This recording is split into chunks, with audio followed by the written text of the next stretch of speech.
Assalamualaikum warahmatullahi wabarakatuh. Apa kabar sobat sekalian? Cuma lagi di channel Rama Termuni. Kali ini kita akan membahas berita hangat dan masih hangat diperbincangkan, yaitu dari Anies Baswedan yang mengkritik proyek pemindahan ibu kota negara dan langsung dibalas oleh Denny Siregar kalau doi presiden bakal jadi hambalang nih IKN ya.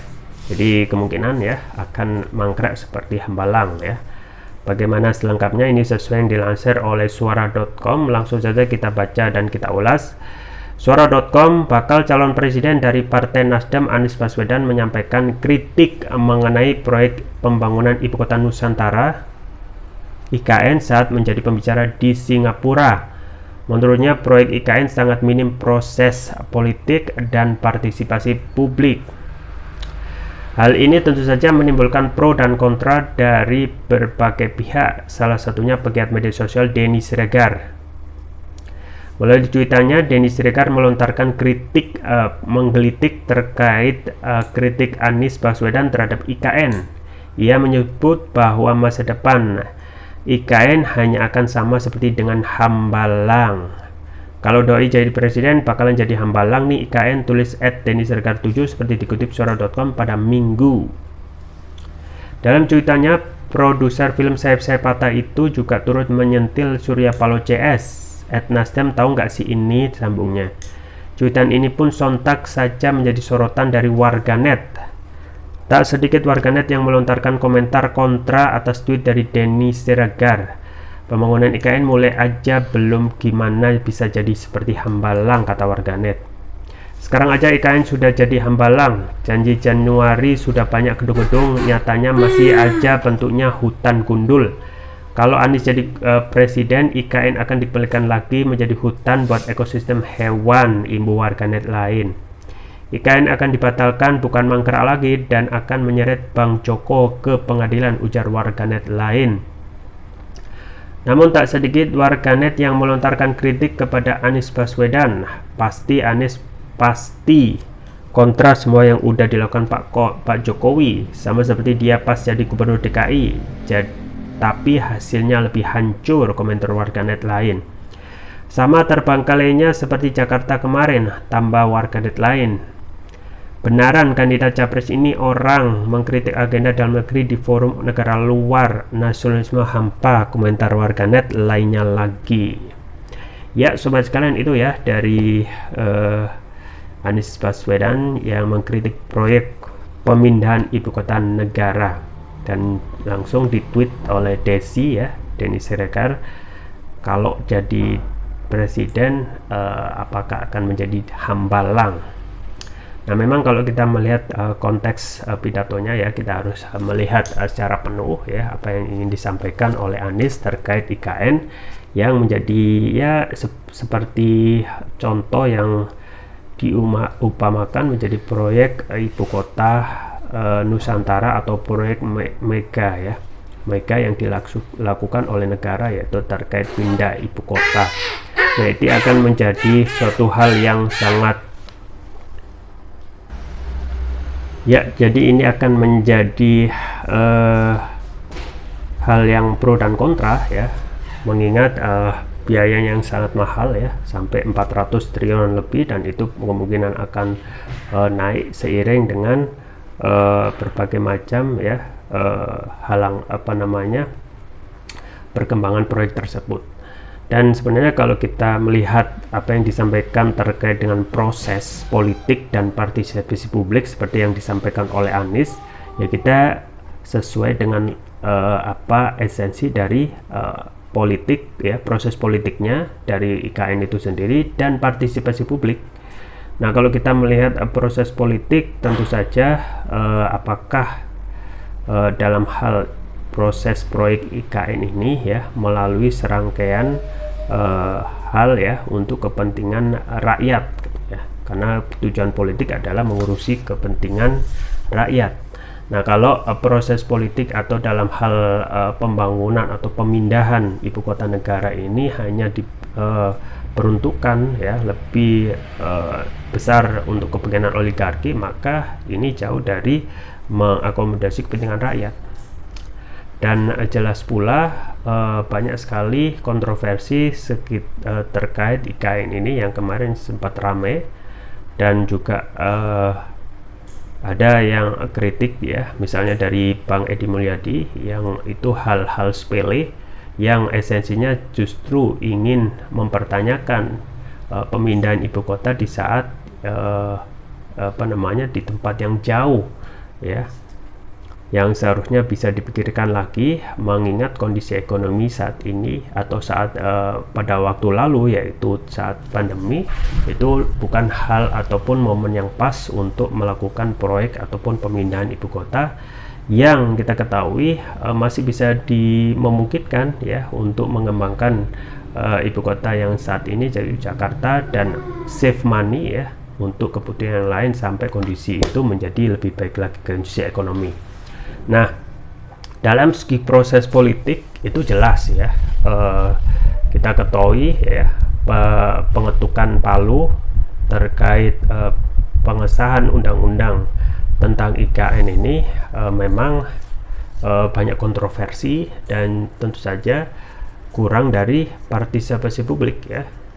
Nah, saat ini yang kita ketahui dengan adanya koalisi pemerintahan yang ada, partai-partai yang sudah menjadi koalisi pemerintah ya, itu sangat gemuk ya, dan otomatis undang-undang yang dikeluarkan termasuk undang-undang dari IKN, undang-undang IKN yang keluarkan masih banyak sekali ya PR terkait setuju tidaknya masyarakat itu hendak dipindahkan, tidak hanya dari segi eksternal yaitu rakyat yang bukan termasuk dari ASN pun sendiri ya. Kalau kita membaca pemberitaan, pasti juga banyak yang menolak dengan berbagai alasan yang sifatnya manusiawi, misalnya termasuk wilayah yang jauh ya, kemudian masih sepi ya, akses ke tempat ibu kota Nusantara itu yang juga masih sulit dan lain sebagainya, yang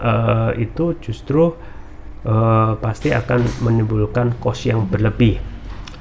Dan proyek itu sendiri ya, dalam hal pembiayaan sudah ada penyimpangan ya. Misalnya yang pertama itu sudah dijanjikan akan dibiayai oleh investasi dari luar negeri ataupun private partnership ya.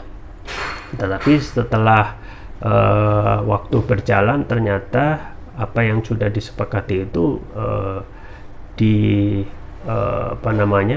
diubah, yaitu menjadi pembiayaan melalui APBN, dan ini tentu saja memberikan beban tersendiri bagi APBN yang saat ini ya kondisinya sedang berdarah-darah. Kalau kita mengikuti istilah dari pemerintah yang menganggap subsidi itu berdarah-darah dengan adanya subsidi. Nah, sekarang kenapa untuk hal-hal yang sama bahkan lebih besar pengeluarannya untuk IKN ini, pemerintah seakan biasa-biasa saja. Nah, ini ya kembali lagi keberpihakan pemerintah dalam hal urusan untuk mengeluarkan urusan untuk pengeluaran ya anggaran APBN untuk urusan rakyat ini, apakah benar-benar sudah disetujui oleh mayoritas. Padahal kalau kita melihat masih banyak hal-hal yang lebih urgent yang harus diurus. Kemudian kondisi ekonomi yang belum stabil, kemudian adanya ancaman resesi yang sudah juga disampaikan oleh pemerintah, yang itu sudah kita baca ya, mayoritas negara 2023 ini masih belum move on dari kata perlambatan ekonomi. Nah, apa yang disampaikan oleh Anies tentang proses politik dan juga partisipasi publik yang minim, inilah persoalan.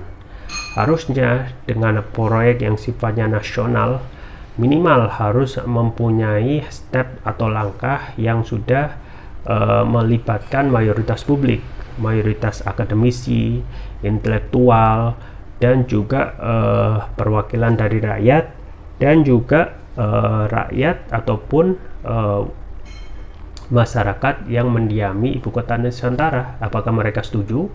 Apakah mereka benar-benar rela ya, karena tanah tersebut konon ya ada juga yang komplain dengan adanya pergantian lahan yang tidak sesuai dengan kesepakatan dengan warga sekitar. Jadi banyak persoalan yang ada dalam IKN yang coba diangkat oleh Anies sebagai suatu problem yang harusnya harus melalui tahapan-tahapan, yaitu proses politik, yaitu apakah itu sudah disetujui oleh rakyat, dan juga termasuk juga partisipasi publik yang kita ketahui itu juga penting agar pemindahan ibu kota nanti ya bisa ya memberikan win-win solution dan benar-benar mengakomodasi kepentingan rakyat.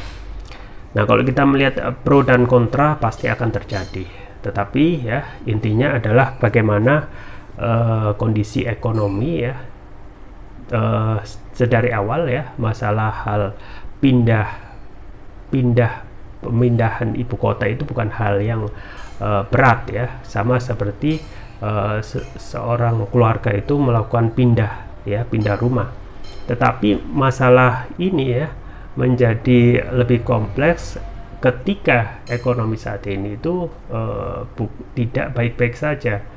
Bagaimana utang kita itu numpuk ya, bagaimana pemerintah sekarang itu sangat ugal-ugalan mengambil utang, dan bagaimana yang harus juga dipikirkan adalah mengembalikan utang yang sekarang menumpuk supaya tidak menjadi negara gagal seperti Sri Lanka yang sudah menjadi contoh jelas bagaimana utang itu sebagai penjajahan modern saat ini, dijebak dengan jebakan utang. Nah, satu hal yang juga penting buat proyek IKN adalah kalau ya kondisi ekonomi negeri ini ya masih bermasalah ya, dari segi utang masih numpuk, kemudian juga APBN selalu tekornya juga banyak, maka salah satu hal yang masih rasional untuk dilakukan adalah menunda gitu ya, menunda.